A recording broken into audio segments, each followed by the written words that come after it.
Hallo zusammen. Heute lernen wir einige neue Wörter.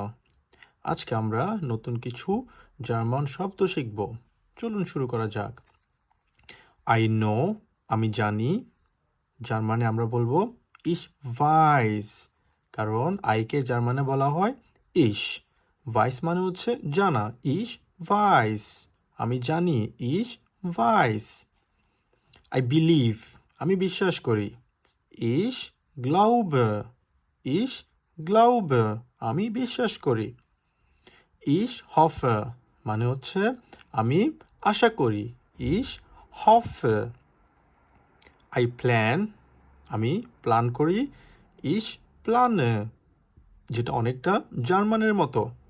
Plan, প্ল্যানে, just একটা extra থাকবে, কিন্তু উচ্চারণে কিছু ভিন্নতা আছে। ich plane, আমি প্ল্যান করি।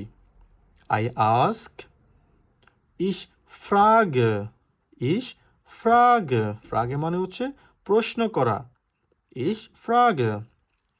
I discuss, আমি আলোচনা করি, ich diskutiere, ich diskutiere, আমি আলোচনা করি, ich diskutiere. I invent, আমি কোনো কিছু আবিষ্কার করি, ich erfinde, ich erfinde, ich erfinde, আমি কোনো কিছু আবিষ্কার করি। I understand, আমি বুঝতে পারি, ich verstehe, এখানে মাঝখানে যে আরটা আছে সেটা আমরা উজ্জ্ব করে বলবো। কিভাবে বলবো? ich verstehe, ich verstehe, আমি বুঝতে পারি।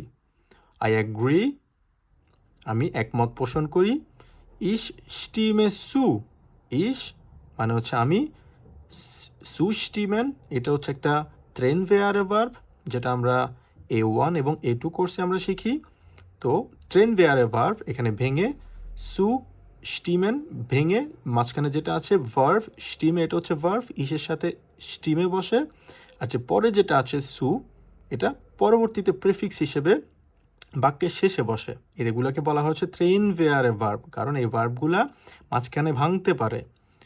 তো আমি কিভাবে বলবো? আমি যদি একমত পোষণ করি, ich stimme zu, আর যদি বলি তুমি একমত পোষণ করো, তাহলে du stimmst zu, কারণ দু এর সাথে এসটি বসে, ভার্বের সাথে শেষে এসটি এবং সুটা প্রেফিক্স হিসেবে বাক্যের শেষে থাকবে।